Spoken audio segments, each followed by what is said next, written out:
क्या कहते हो? मुत्तू, इन सब का कुछ ज्यादा ही हो रहा है। अगर हम इनकी हर बात मानते रहे तो ये हमें सड़क पर खड़ा कर देंगे। चलो निकलते हैं यहाँ से। 1 मिनट छोटी माँ।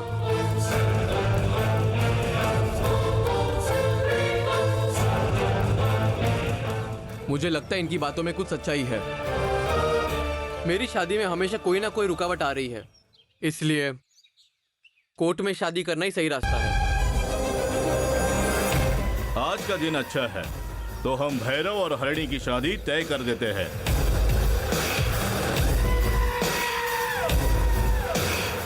बाद में चाहे तो संपत्ति का बंटवारा कर लेना, कोई रुकावट नहीं होगी। ठीक है, आप जो कह रहे हैं उसके लिए मैं तैयार हूँ। इसकी जो भी तैयारियां हैं वो मैं सब कर दूंगा। आप लोग बस खुशी खुशी आ जाइए।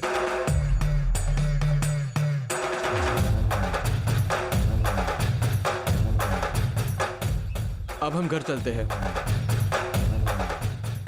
छोटी माँ, चलिए चलते हैं।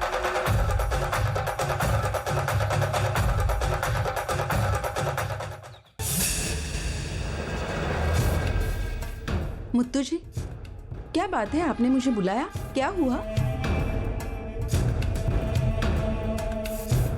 हमारे घर की इज्जत बचाने के लिए मैंने तुमसे बिना बताए एक फैसला लिया है। मुझे यकीन है तुम इस फैसले में मेरा साथ दोगी। क्या फैसला मुत्तू जी? हमारी शादी के बाद मैंने यही सोचा है कि उसी मुहूर्त में भैरव और हरिणी की भी शादी करवा दे। इसमें तुम्हारी राय क्या है माया? आप जो भी फैसला लेते हैं वो सोच समझ कर ही लेते हैं, ये मुझे पता है। इसीलिए आपका हर फैसला मुझे मंजूर है। नहीं बेटी, अब उनका असली इरादा क्या है ये हमें नहीं पता ना। सुनिए, आपका कहना क्या है? मुत्तू, अगर तुम गलत ना समझो तो मैं एक बात कहूँ तुमसे। तुम्हारे पिताजी का मन बदलना हमारे बस की बात नहीं है। इस शादी की बात उनसे किए बगैर ही निपटा लेना बेहतर होगा, ऐसा मुझे लगता है। उन्होंने कुछ ऐसा वैसा कर लिया तो मेरा घर से बाहर जाना मुश्किल हो जाएगा। जब तक शादी ना हो जाए तब तक ही, उसके बाद तो वो खुद ही मान जाएंगे। मुझे भी ऐसा ही लग रहा है छोटी माँ। ठीक है, आप जैसा कहते हैं वैसे ही करेंगे।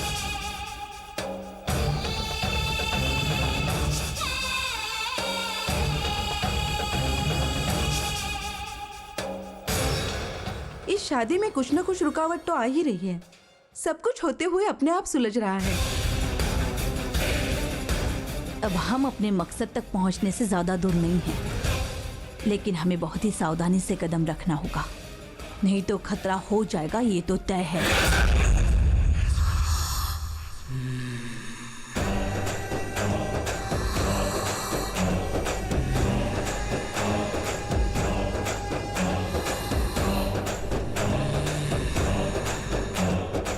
अगर मेरे मुत्तू जी को किसी भी तरह की तकलीफ हुई तो तुम्हारी मौत तय है।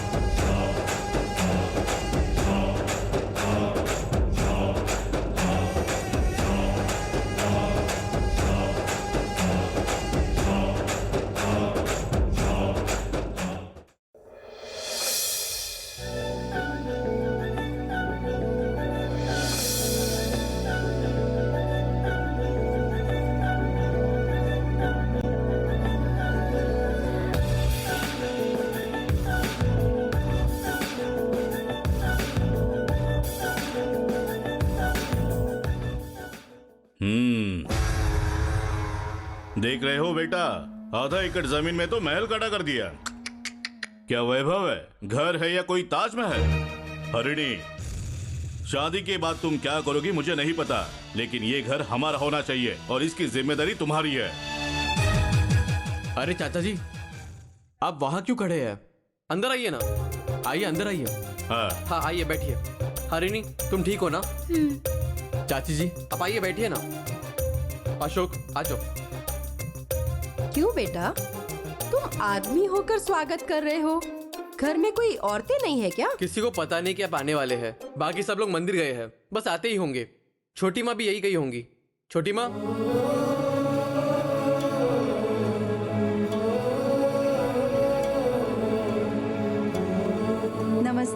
नमस्ते चाची। हरिणी, ठीक हो ना? कविता, कॉफी ले आओ।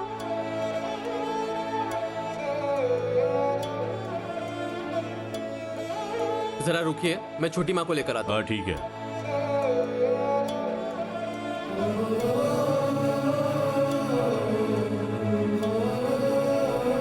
हाँ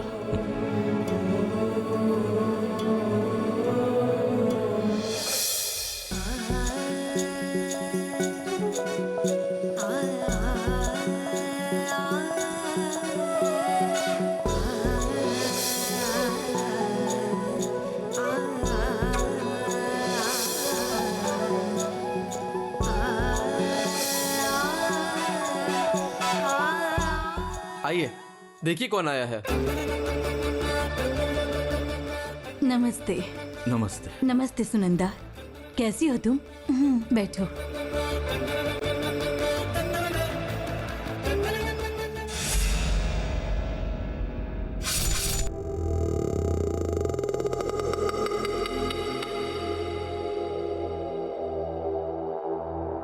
हरिणी की तकलीफ देखी नहीं गई थी, इसलिए पुलिस में शिकायत की थी। गलत मत समझना भैरव। कोई बात नहीं, हमसे भी गलती हो गई थी। अब जो हो रहा है अच्छा हो रहा है, बस वही खुशी की बात है।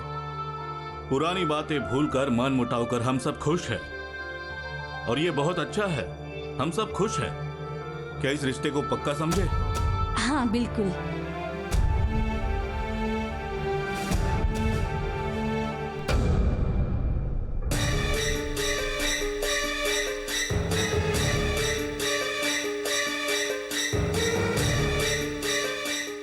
भैरव, हमारे बीच जो भी कुछ हुआ है उसे हमें भूलकर खुश रहना चाहिए।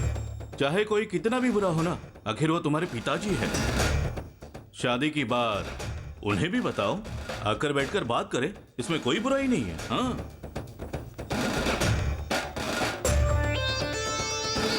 पिताजी, जब तक मैं जिंदा हूं ये इस घर में पैर नहीं रखने चाहिए थे।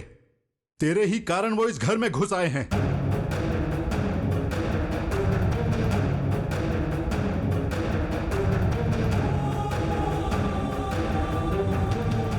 मैं इसीलिए चुप हूं क्योंकि तू मेरा बेटा है, वरना हालात कुछ और होते, समझा?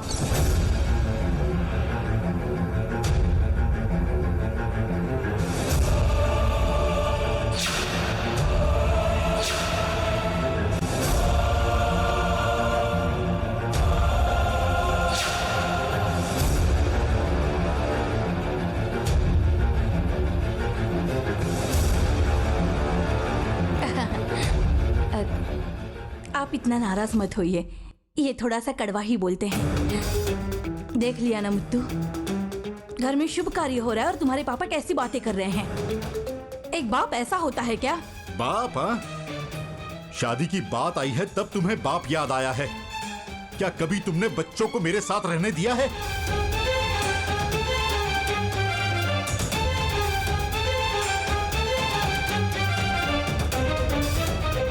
देखो बेटा भैरव, चाहे मैं सामने खड़ा होकर भी तुम्हारी शादी ना कर पाऊं, फिर भी मैं तुझे आशीर्वाद देता हूं। शादी करो और खुश रहो। ध्यान रखो।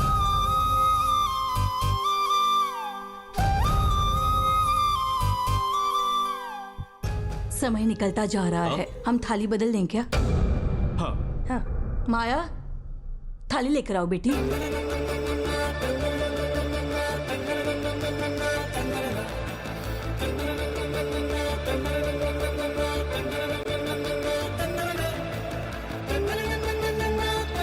अच्छे समय में अच्छा कार्य हो रहा है। जितनी जल्दी हो सके हम शादी भी करा देंगे। और बेली, कैसी हो तुम? नमस्ते डॉक्टर। नमस्ते। मैं ठीक हूँ डॉक्टर। मुझे घर कब भेजेंगे? एक ही कमरे में रहकर मैं बहुत ही परेशान हो गई हूँ। तुम्हें हम जल्दी ही अपने घर भेज देंगे, ठीक है? लेकिन आप इतनी घबराई क्यों है? क्या हुआ? आपको कुछ बताना है क्या? हम जो प्रोफेशनल डॉक्टर्स होते हैं वो पेशेंट से जुड़ी हुई सारी बातें उन्हें नहीं, उनके परिवार वालों को बताते हैं। वो क्या है ना, लेकिन ऐसी कौन सी बात है? इसके बारे में अगर मैं तुम्हारी माँ को बताऊं, वो तो पहले से ही मानसिक रूप से बीमार है। और अगर मैं मुत्तू से कहूँ तो वो तो परिवार से बाहर के हैं ना। और अगर हम इस बात को छुपा दें, कल को तुम्हारी शादी हो गई तो ये भी एक बड़ी समस्या बन जाएगी। मुझे ये सब कहने में बहुत मुश्किल हो रही है, पर लेकिन मेरे पास और कोई रास्ता नहीं है। लेकिन पहले तो आपने कहा कि कोई परेशानी नहीं, पर अब कह रही है कि परेशानी है।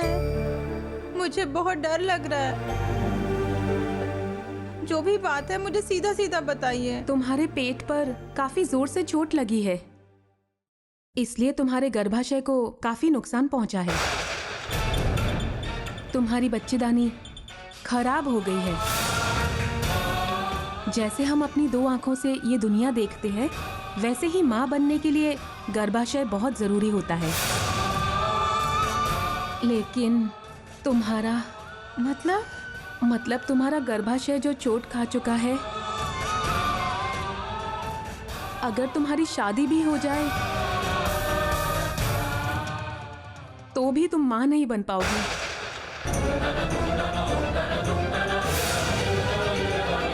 कल को अगर तुम्हारे घर वाले बच्चा चाहें तो तुम गर्भ धारण नहीं कर पाओगी।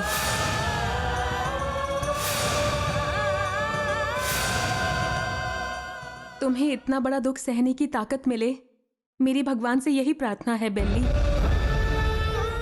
मुझे माफ कर दो।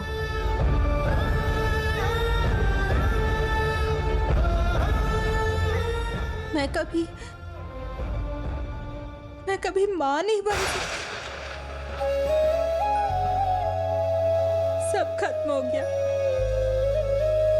सब कुछ खत्म हो गया। मेरा जीवन फिर से अपवित्र हो गया।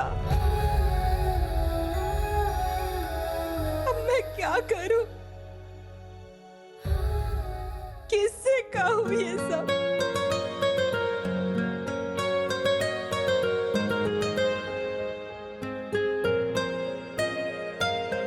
जितनी दफा देखूं तुम्हें, रोज तुम्हारे हाथ का खाना खाने का मन करता है। इतना अच्छा खाना बना लेती हो। रोज तुम्हारे हाथ का खाना खाने का भाग्य किसको है, क्या पता। होता नहीं मिलके गैरों से। जितनी दफा देखूं तुम्हें धड़के जोरों से, ऐसा तो कभी होता नहीं मिलके गैरों से। दूर जाना नहीं। माया दीदी, और आपका जो बच्चा होगा ना, वो बच्चा आप मुझे दे दीजिएगा मुत्थू जी। जब मैं छोटी बच्ची थी ना, आपने मुझे कितनी अच्छी तरह से पाला था। मैं भी उस बच्चे को उतने ही प्यार से पालूंगी।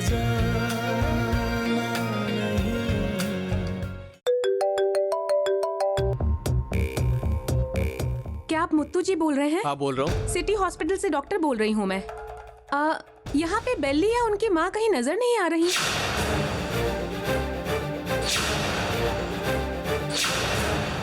पूरे हॉस्पिटल में ढूंढ लिया पर उनका कोई पता नहीं। डिस्चार्ज भी नहीं हुआ है तो फिर कहाँ चले गए? मुझे थोड़ी चिंता हो रही है। क्या आप यहाँ पे आ सकते हैं?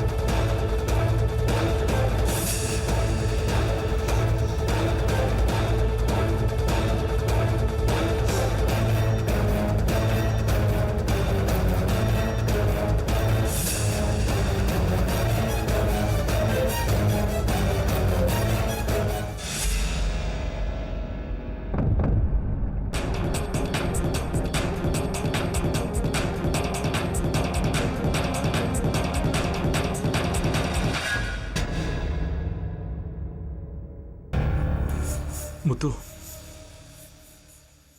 ये देखो क्या है।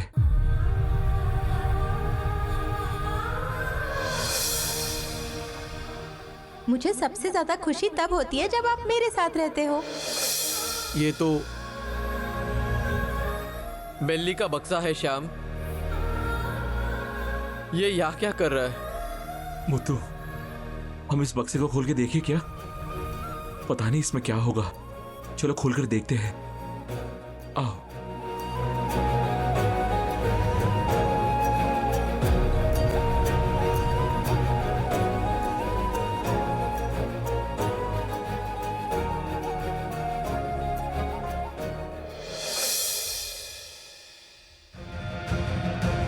जब भी मैंने आपसे कुछ मांगा ना, आपने मुझे कभी नहीं दिया।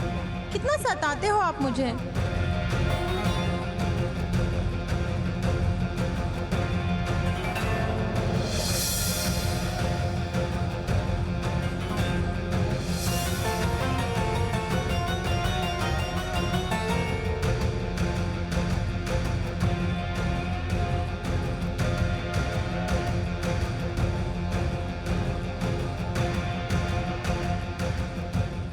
मुत्तू जी, मुझे माफ कर दीजिए।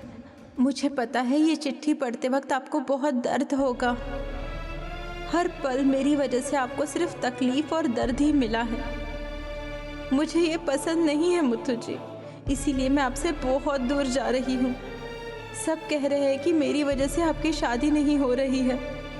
क्या मैं ऐसा सोचती हूँ? आप ही बताइए ना मुझे। इसीलिए मैं कह रही हूँ मुत्तू जी, कृपया मुझे ढूंढने की कोशिश मत कीजिए। आप माया दीदी के साथ शादी करके खुश रहिए। अब मैं कभी वापस नहीं आऊंगी।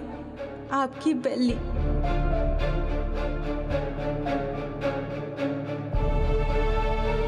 पता नहीं श्याम, बेल्ली ने ऐसा क्यों किया? मुत्तू, हमें उसे अकेला नहीं छोड़ना चाहिए था। हमसे गलती हो गई।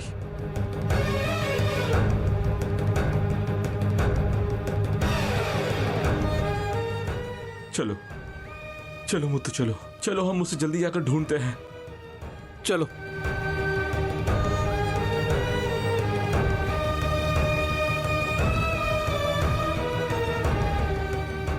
बेल्ली, चाची, बेल्ली, चाची। अरे ताला लगा हुआ है। किसी को बिना बताए कहाँ चले गए? अब इन्हें कहाँ जाकर ढूंढेंगे हम? हाँ मुत्तू, सोचने का समय नहीं है, चलो ढूंढते हैं। ठीक है, चलो।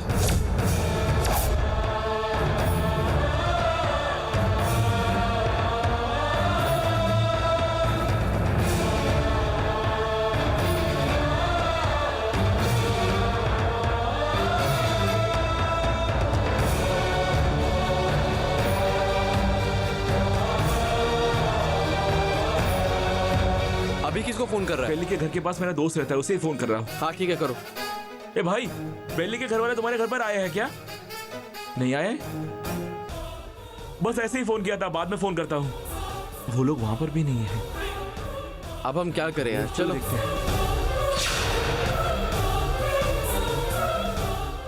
जो रास्ता भटक जाए उसे ढूंढा जा सकता है, लेकिन जो खुद चले गए हो उसे कैसे ढूंढे?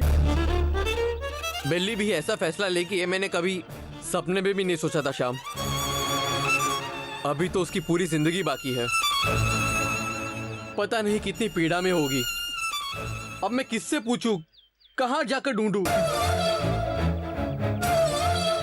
सोचने पर ही दिल भारी हो जाता है श्याम। छोड़ो, सोचना बंद करो। आगे क्या करना है वो सोचो। मुत्तू, उस चिट्ठी में एक बात थी, तुमने ध्यान दिया? कौन सी बात? उसमें लिखा था, मैं इस शादी में रुकावट नहीं बनना चाहती। इसका मतलब किसी ने सोचा कि बेल्ली शादी रोकना चाहती है, इसलिए उन्होंने बेल्ली को डांटकर गांव छोड़ने के लिए कह दिया। तो तुम कहना चाहते हो कि माया ने ही बेल्ली को ताने मारकर भगा दिया? मैं सीधे सीधे कह रहा हूँ मुत्तू, तुम नाराज भी हो जाओ तो भी ठीक है, पर ये सब माया ने किया है। तुम्हें माया पसंद नहीं है, मुझे अच्छे से पता है, इसलिए ये सब कह रहा है ना? हाँ बिल्कुल, मैं माया को पसंद नहीं करता, यही सही है। और क्यों पसंद करूं? माया को बेल्ली पसंद नहीं है, इसलिए मुझे भी माया पसंद नहीं है। मुत्तू, बेल्ली को घर के बाहर ढूंढ रहे हो? घर के अंदर जाकर पूछो, बेल्ली वही मिल जाएगी। हर बात बिना सोचे समझे मत बोलो श्याम। मुत्तू, मेरी एक बात सुनो, बस एक बार। अगर उसमें कोई गलती लगे तो मैं माया के बारे में कुछ नहीं कहूंगा। ठीक है, क्या है बताओ। बस 3 सवाल है, तुम माया से पूछो। अगर वो वही जवाब देती है जो मैं कह रहा हूँ तो साफ है कि इसमें उसी की चाल है। तुम्हारा माया पे जो शक है उसे मैं आज दूर करूंगा और साथ ही ये पता करूंगा कि बेली कहाँ पर है। इसलिए जो तुम कहना चाहते हो उसे मैं सुन लेता हूँ। बताओ मुझे कौन से सवाल पूछने हैं। तुम सीधे माया के पास जाओ और कहना कि बेली कहीं दिखाई नहीं दे रही है, और वो बोलेगी मुत्तू जी आप क्या कह रहे हो, बेली दिखाई नहीं दे रही है? हे भगवान, वो हमें बिना बताए कहीं नहीं जाती। आप चिंता मत कीजिए मुत्तू जी, बेली वापस आ जाएगी, यही बोलेगी, देख लेना। दूसरा सवाल, बेली खुद गांव छोड़कर नहीं गई, किसी ने उसे सामने से जाकर भगाया है, ऐसा बोलना। बेली को कोई डराए ये मैं नहीं मान सकती मुत्तू जी, वो सबको बहुत प्यार करती है, मिलजुल कर रहती है, उसे कौन डरा सकता है मुत्तू जी? मुझे तो लगता है कि वो खुद ही गांव छोड़कर चली गई और वो हमें बताना नहीं चाहती कि वो कहां पर गई है, ऐसा ही कहेगी। तीसरा सवाल, अगर वो खुद घर छोड़कर गई है तो मुझे उस पर यकीन नहीं होता, ऐसा कहो। मुझे लगता है कि वो खुद ही घर छोड़कर गई है, क्योंकि सबको पता है कि हम दोनों की शादी तय हो चुकी है। अगर हम दोनों की शादी हो गई तो बेली का क्या होगा, यही सोचकर तुम्हारे पिताजी को चिंता होती और उसके दिमाग में बात आ गई होगी। इसीलिए जब तक हमारी शादी नहीं हो जाती तुम दूरी बनाए रखना, ठीक है मुत्तू जी? अगर वो वापस आती है तो हमारी शादी होनी चाहिए, जब तक ऐसा नहीं होता वो वापस नहीं आएगी। बस ये बात पूछो, उसके मुंह से सच्चाई जरूर निकलेगी। मुझे तो अब किसी पर भी विश्वास नहीं है, क्योंकि तुम कह रहे हो, मैं उससे जाकर पूछता हूँ। ऊपर से बेली भी कहीं दिखाई नहीं दे रही है, पता नहीं उसे कहाँ जाकर ढूंढूं। चिंता मत करो, मिल जाएगी।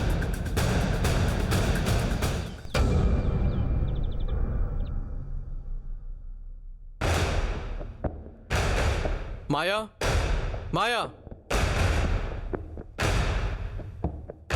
क्या हुआ मुत्तू जी?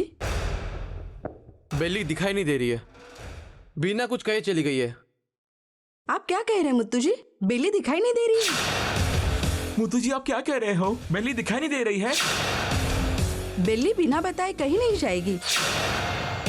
हे भगवान, वो हमें बिना बताए कहीं नहीं जाती। आप चिंता मत कीजिए मुत्तू जी, वो जहाँ भी गई हो जरूर वापस आएगी। आप चिंता मत कीजिए मुत्तू जी, बेली वापस आ जाएगी। मुझे नहीं लगता कि बेली खुद ही गांव छोड़कर गई है, कोई तो उसे डराकर गांव छोड़ने पर मजबूर किया है।